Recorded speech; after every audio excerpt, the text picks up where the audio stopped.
कि ये नीचे वाला क्या है, स्फीयर है, और उसके ऊपर क्या पाए जा रहे हैं, इलेक्ट्रॉन पाए जा रहे हैं। तो आप उसमें वर्ड स्फीयर इस्तेमाल करें, ठीक है।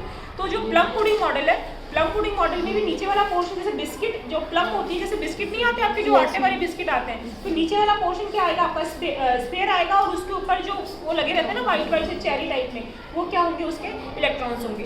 लेकिन ये सारी की सारी कहानी होने के बाद में भी इस मॉडल को क्या कर दिया गया था, फेल कर दिया गया था, क्योंकि इसमें एक जो होते हैं डेफिनेट उसमें पोजीशन नहीं बताई गई थी। जैसे वाटरमेलन होता है, तो वाटरमेलन में आपको पता नहीं होता ना कि बीज कहाँ कहाँ पे है, बात समझ में आ रही, तो अनसर्टेनिटी थी। तो ये वाला मॉडल क्या हो गया था, फेल हो गया। लेकिन फिर भी इसका क्वेश्चन आ जाता है। तो कई बार क्या आता है क्वेश्चन, किस तरीके से आता है कि राइट द थॉमसन मॉडल, तो थॉमसन मॉडल का आपको डायग्राम बनाना पड़ता है इस तरीके से कि ये वाला तो क्या हो गया, इसका पॉजिटिव स्फीयर हो गया, और इसके अंदर क्या पाया जाएगा, इलेक्ट्रॉन पाया जाएगा। बात समझ में आ रही। अच्छा, इसी तरीके से दूसरा क्या है, रदरफोर्ड मॉडल। अब एक बार रदरफोर्ड का थोड़ा सा सुनेंगे आप ढंग से। रदरफोर्ड ने क्या किया था बेटा, एक गोल्ड फॉइल लिया।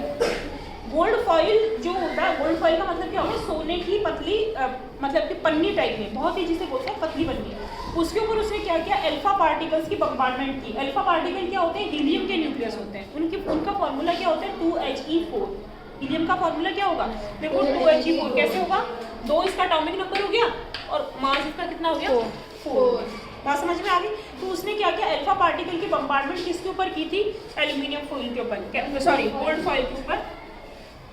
गोल्ड फॉइल पे देखिए कैसे की उसने, एक बार ध्यान से देखेंगे।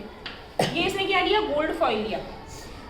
एक बार फिर से बोलती हूँ, रदरफोर्ड एक साइंटिस्ट था, उसने क्या किया, गोल्ड फॉइल लिया, सोने की पतली पन्नी, उसके ऊपर उसने किसकी बम्बार्डमेंट की,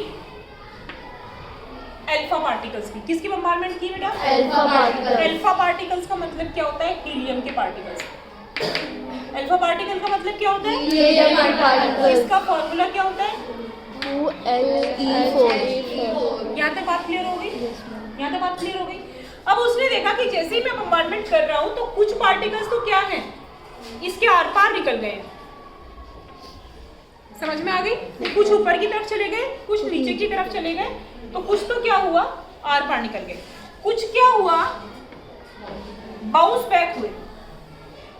तो उसने सोचा कि मैं इतना हैवी न्यूक्लियस इसके ऊपर क्या कर रहा हूँ, मार रहा हूँ, किसके ऊपर, एक पतली सी गोल्ड फॉइल के ऊपर, और ये मेरे पास में आकर के उल्टा मुझे ही मार रहा है, उल्टा मुझे ही मारा है। एक तरीके से ये हुआ कि नहीं हुआ, बाउंस बैक का मतलब क्या है कि आपने यहाँ पे बॉल उठा के ऐसे मारी और वो बॉल वापस से आपके पास आई।